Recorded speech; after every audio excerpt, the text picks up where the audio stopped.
Anggi bertanya karena biasanya Dita dan Nafisa ini satu paket, namun hari ini Anggi tidak melihat Nafisa. Jangan sebut-sebut Nafisa, aku sengaja nggak ngajak dia. Bisa gawat kalau nanti Kak Haris suka sama Nafisa. Dita berbisik di telinga Anggi dan ditaangguki oleh gadis itu. Sekarang mau ngapain? Makan udah, nonton juga lagi nggak ada yang seru. Om ada ide nggak? Rehan menggeleng. Tidak mungkin dia memiliki ide. Rehan ini kalau tidak di rumah ya di kantor. Kalau tidak di keduanya pasti ada yang di sirkuit atau di klub malam. Tapi itu dulu, sekarang Rehan sudah tidak pernah pergi ke klub malam lagi. Aku ada ide. Dita tersenyum sembari mengedipkan mata kepada Anggi. Dita tertawa, terbahak-bahak melihat wajah pucat pasi Haris setelah turun dari roller coaster setinggi 30 meter. Sedangkan Anggi Rehan, mereka berdua terlihat menikmati permainan yang baru saja mereka naiki. Ya, tadi Dita mengajak Anggi dan yang lainnya main ke depan. Dia sengaja ingin menghabiskan waktu libur dengan bersenang-senang. Maaf Kak Haris, aku kira kau ini suhu, tapi ternyata sudahlah. Sekarang kita mau naik apa? Aku mau naik itu. Anggi menunjuk salah satu wahana bermain dengan balok kayu yang meluncur dari atas ketinggian 20 meter seperti meluncurkan air terjun.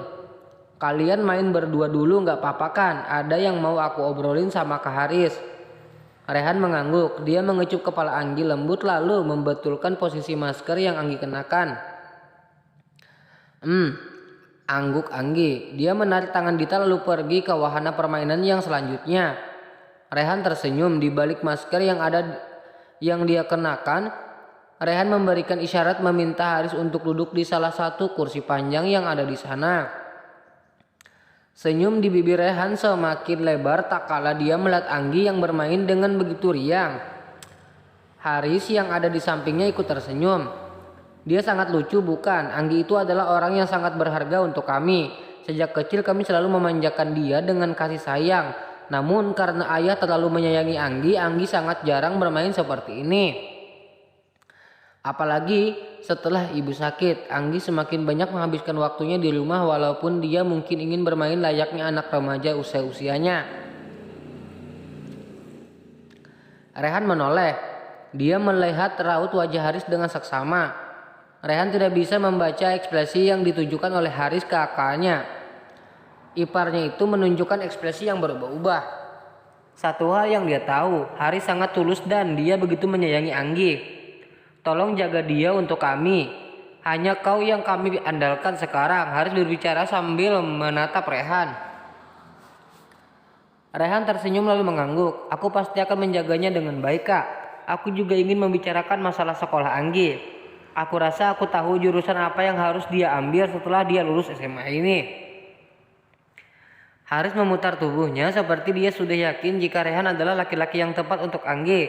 Bahkan Rehan sudah memikirkan masa depan Pak Anggi. Itu artinya Rehan sangat mempedulikan adiknya. Hari sudah semakin sore. Rehan pamit lebih dulu karena dia tidak bisa membiarkan Anggi pulang malam. Malam ini Anggi masih harus belajar untuk ujian besok. Kakak aku pergi dulu ya. Lain kali main ke rumah Om Rehan. Jangan bertemu di luar seperti ini terus. Haris mengangguk, tangannya terulur mengucap kepala Anggi. Ketika gadis itu memeluknya seolah tidak ingin pergi menjauh darinya. Belajar yang rajin, semoga ujian lancar. Anggi mengangguk, kakak hati-hati kalau mengantarkan Dita pulang. Dia itu terlalu seperti Catwoman. Tapi sebenarnya dia adalah vampir penghisap leher. Kalau dia macam-macam di jalan, lemparkan saja dia ke semak-semak. Haris terkekeh mendengar bisikan adiknya. Sementara Dita, dia malah tersenyum seperti orang bodoh karena tidak tahu apa yang Anggi katakan. Hati-hati Dita. Awas kalau sampai ke Haris lecet, aku pastikan memberimu pelajaran. Dita mendelik tajam. Seharusnya Anggi mengkhawatirkan dia bukan Haris. Jelas-jelas di sini Haris yang diuntungkan. Kenapa jadi dia yang disudutkan? Ayo, aku antar pulang. Dita yang berwajah masam kembali tersenyum. Dia mengangguk lalu mulai mengenakan helm yang Haris sodorkan. Baru setengah perjalanan tiba-tiba hujan turun sangat deras. Haris menepikan motornya di dekat halte bus.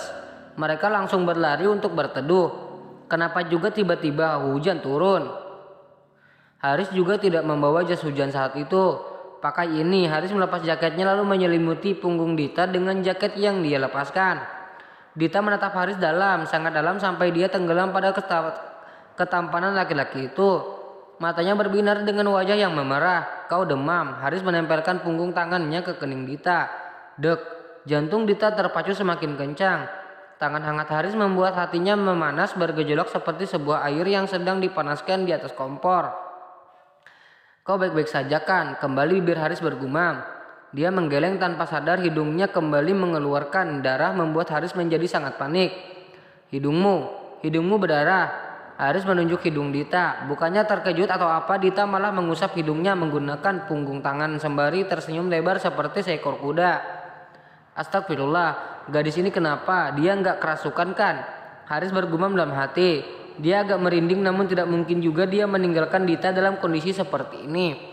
Haris melanjutkan ayat kursi dan 3 surah Qul di dalam hati. Lindungi hamba dari gangguan jin dan syaitan ya Allah. Hacim. Rehan menggelengkan kepalanya. Dia berjalan mendekati Anggi sembari membawa teh madu di tangannya. Dengan lembut tangan itu terulur mengusap kepala Anggi dan memberikan gadis itu teh yang dia bawa. Maaf, aku nggak tahu kalau hari ini akan turun hujan, ungkap Rehan duduk dengan wajah yang merasa bersalah. Anggi menggeleng. Nggak apa-apa om. Anggi nggak apa-apa kok. Kan om bukan pawang hujan atau peramal cuaca. Dikira awan ini AC apa bisa dikendalikan lewat remote. Rehan tersenyum tipis. Terus gimana? Besok juga nggak bisa libur karena ujian. Kamu demam. Kembali, bibir itu berucap dengan suara yang lemah. Gadis itu menaruh gelas dari tangannya dan bergeser untuk memeluk sang suami. Anggi sudah bilang Anggi nggak apa-apa om. Hari ini Anggi senang banget. Anggi nggak pernah sebahagia ini. Om jangan khawatir terus. Hari ini Anggi mau belajar tapi nggak kuat kayaknya. Anggi boleh minta tolong bacain ulasan pembahasan pelajaran untuk ujian besok nggak om?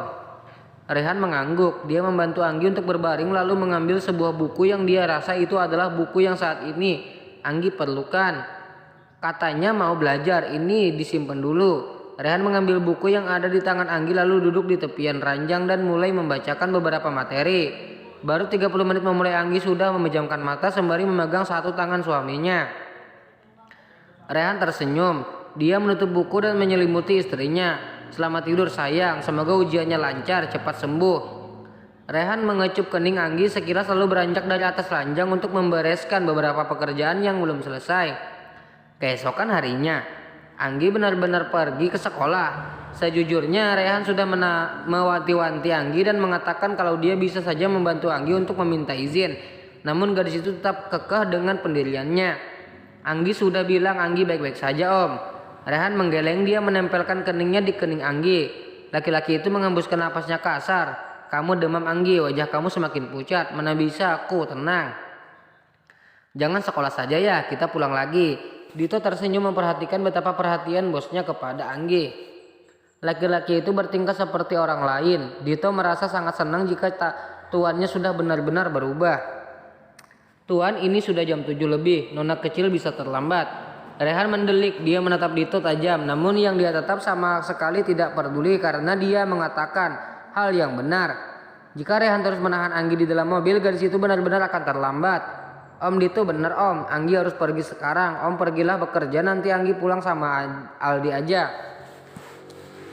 Kan Anggi pulangnya cepat.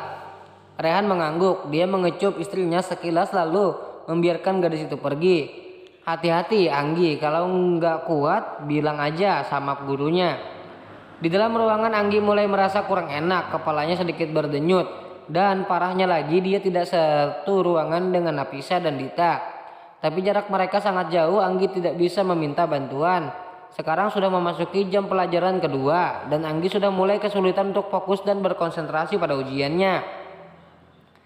Di tempat lain Rehan yang kala itu sedang ada di ruang rapat juga tidak bisa fokus. Dia menatap arloji di pergelangan tangannya, masih jam 10. Sepertinya sebentar lagi ujian Anggi hari ini akan selesai. Tapi kenapa Rehan tiba-tiba merasa tidak enak? Dia terus saja mengetukkan ballpoint pada berkas yang ada di atas meja. Jadi menurut Tuan Muda bagaimana? Bisakah kita meluncurkan produk yang baru kita bulan depan?